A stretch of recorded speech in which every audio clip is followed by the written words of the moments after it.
হবে। যাদের ইতিহাসে এই মুসলমানরা রয়েছে সেই ইতিহাসকে তারা ছিন্ন বিচ্ছিন্ন করেছে। তারা হায়দ্রাবাদকে যেভাবে দখল করেছে, তারা হাসিনার উপর বল প্রয়োগ করে আপনারা দেখেছেন তারা এই বাংলাদেশকে কিভাবে খুঁটিনাটি করে নাড়েছিল। তারা ভোটের অধিকার হরণ করেছিল, তারা মানুষকে গুম করেছিল, খুন করেছিল, আমার ছোট্ট শিশুকে হেলিকপ্টারের মধ্য দিয়ে গুলি করে হত্যা করেছিল। সুতরাং সেই আওয়ামী লীগের প্রতি সুশীলতা মানে, জালিমের প্রতি সুশীলতা মানে মুসলিমদের উপর অন্যায় অবিচার। সুতরাং ইউনুসকে বলে দিতে চাই, ইউনুসকে সাবধান করে দিতে চাই, টেররিস্টদের ছাত্র জনতা না নামার আগে নেমে যান, পদত্যাগ করুন। আমরা প্রয়োজন হলে আবারও বিপ্লবী সরকার গঠন করব। ধন্যবাদ সকলকে। লক্ষ্য হাদি আমাদের ঘরে ঘরে জন্ম নিয়েছে। আমি শুধু একটা কথাই বলতে চাই, আজকের পর থেকে যারা আওয়ামী এবং ভারতের পক্ষ নিয়ে কথা বলবে সেই মস্তিষ্ক আমরা ভেঙে দিব। সেই চোখ ছাত্রদের প্রতি কঠোর দৃষ্টিতে তাকাবে সেই চোখ উঠতে ফেলা হবে। যেই অ্যাডভোকেট, যে জজ এইসব আওয়ামী ফ্যাসিস্টদের মুক্তির জন্য কাজ করবে সেই সব জজ এবং অ্যাডভোকেটকে জবাই করে দেওয়া হবে। বাংলার মাটিতে কোনো স্থান দেওয়া হবে না। আমি বলতে চাই, এইগুলি শুধু হাদির মাথায় চালানো হয়নি, এইগুলি চালানো হয়েছে আমার আপামর জনতা বাঙালির সার্বভৌমত্বের মাথায়। আমি এখন থেকে বলতে চাই, সর্বদলীয় ঐক্য পরিষদ কক্সবাজারে চাই। আপনাদের বলতে চাই, যে দল আপনারা আজকে আমাদের সাথে শরীক হন নাই, কেন হন নাই? আপনাদের কি ভয় লাগে? আপনাদের কি ভারতের ভালোবাসা দরকার আছে? তাহলে বলবো দয়া করে ভারত চলে যান। এই দেশের মাটিতে হাসিনা সরকারের যেমন ঠাঁই হয় না, আপনাদেরও ঠাঁই হবে না। আপনারা আমাদের ভাই, আপনারা আমাদের বাবা, আপনারা আমাদের বন্ধু। দয়া করে এইসব চিন্তা ভাবনা মস্তিষ্ক থেকে ফেলে দেন। আপনারা আমাদের সাথে একই কাতারে চলে আসেন। আমরা বলবো, আমরা একসাথে জোড়ায়ের মতো করে কাঁধে কাঁধ মিলিয়ে আমরা আবার সেই প্রতিরোধ গড়ে তুলবো, যে প্রতিরোধ, যে চিন্তা ভাবনা আমরা বাংলাদেশ বিনির্মাণ করেছিলাম। আমি বেশি কিছু বলতে চাই না। আমি সবার কাছে হাদি ভাইয়ের দোয়ার প্রার্থনা করি। ধন্যবাদ। পৌঁছাবো। আজকে সময় এসেছে, হাদি ভাইয়ের এই অপূর্ণ কাজ আমাদের করতে হবে। আপনারা জানেন, হাদি ভাই যখন গুলিবিদ্ধ হলো তখন একটি দল নীরব ছিল। হাদি ভাই যখন মুমূর্ষু অবস্থায় হাসপাতালে ছিল তখন একটি দল নীরব ছিল। হাদি ভাই যখন জীবন মরণ নিয়ে যুদ্ধ করছে তখন একটি দল নীরব ছিল।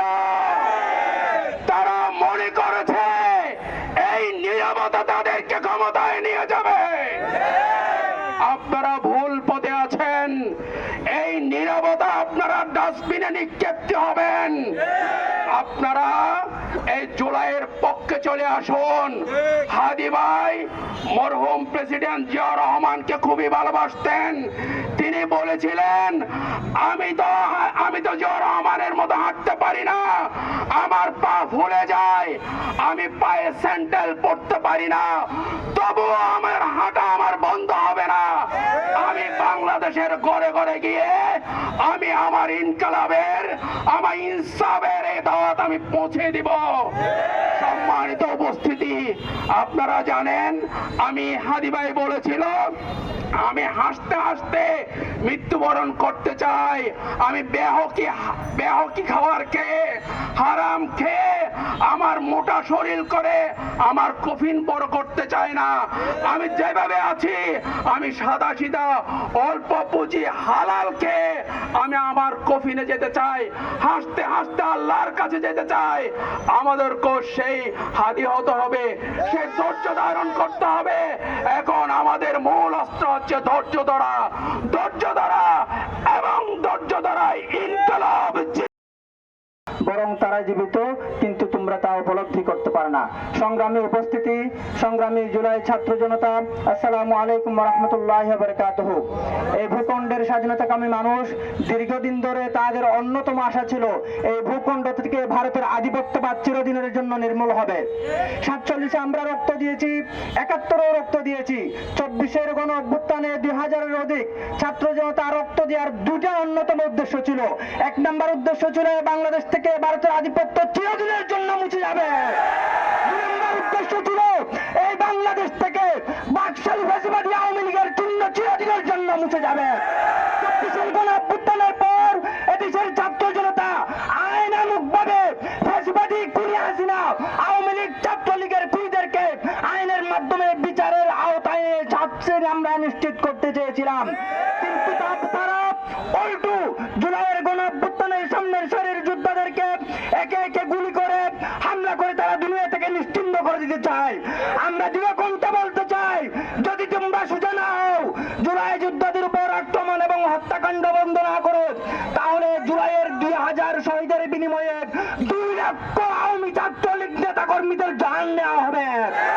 বাংলাদেশের কোন ইউনিয়ন ওয়ার্ড উপজেলায় আওয়ামী নেতাদের অফিস এবং তাদের কোন নেতা কর্মীদের থাকতে দেওয়া হবে না ইনশাআল্লাহ।